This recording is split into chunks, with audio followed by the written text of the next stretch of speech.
Stocks के earning growth को पता करने के कई तरीके हैं। कुछ सबसे आम तरीके इस प्रकार हैं। कंपनी की इनकम रिपोर्ट का विश्लेषण। कंपनी की आय रिपोर्ट, जिसे त्रिमूर्ति रिपोर्ट भी कहा जाता है, कंपनी की आय और खर्चों के बारे में विस्तृत जानकारी देती है। इनकम रिपोर्ट से कंपनी के अर्निंग ग्रोथ को निर्धारित करने के लिए निम्नलिखित का उपयोग कर सकते हैं। रेवेन्यू ग्रोथ, या एक निश्चित समय अवधि में कंपनी के राजस्व में बदलाव है। रेवेन्यू ग्रोथ को पिछले वर्ष की इसी तिमाही के राजस्व की तुलना में वर्तमान तिमाही के राजस्व की तुलना करके गणना की जा सकती है। अर्निंग्स पर शेयर ईपीएस ग्रोथ, या एक निश्चित समय अवधि में कंपनी के ईपीएस में बदलाव है। ईपीएस ग्रोथ को पिछले वर्ष की इसी तिमाही के ईपीएस की तुलना में वर्तमान तिमाही के ईपीएस की तुलना करके गणना की जा सकती है। कंपनी के गाइडेंस का विश्लेषण करें। कई कंपनियां अपने भविष्य के अर्निंग के बारे में गाइडेंस प्रदान करती है। या गाइडेंस आमतौर पर कंपनी की इनकम रिपोर्ट या अन्य सार्वजनिक फाइलिंग्स में शामिल होता है। कंपनी के गाइडेंस का उपयोग आगे आने वाले क्वार्टर्स में अर्निंग ग्रोथ की अपेक्षा करने के लिए किया जा सकता है। विश्लेषक अनुमानों का विश्लेषण करें। कई विश्लेषक कंपनियन के अर्निंग के बारे में अनुमान प्रदान करते हैं। ये अनुमान आमतौर पर ब्रोकर रिपोर्ट या वित्तीय वेबसाइट पर उपलब्ध होते हैं। विश्लेषक अनुमानों का उपयोग आने वाले क्वार्टर्स में अर्निंग ग्रोथ की फोरकास्ट करने के लिए किया जा सकता है।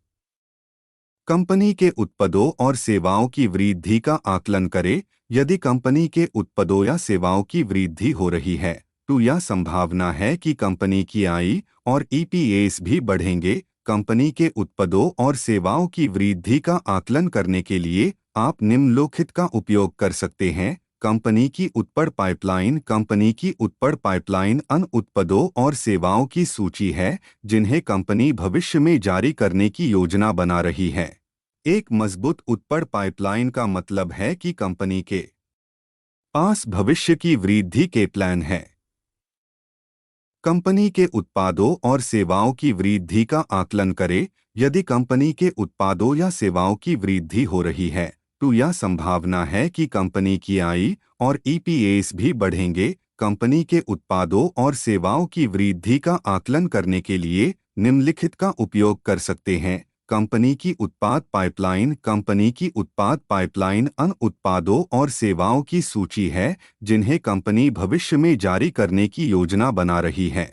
एक मजबूत उत्पाद पाइपलाइन का मतलब है कि कंपनी के पास भविष्य की डिमांड को चलाने के लिए नए उत्पाद और सेवाएं हैं। कंपनी का बाजार हिस्सेदारी। कंपनी का बाजार हिस्सेदारी किसी विशिष्ट बाजार में उसकी बिक्री का प्रतिशत है। बढ़ाती बाजार हिस्सेदारी का मतलब है कि कंपनी अपने कॉम्पिटिटर्स से बाजार हिस्सेदारी बढ़ा रही है और इसकी वृद्धि हो रही है।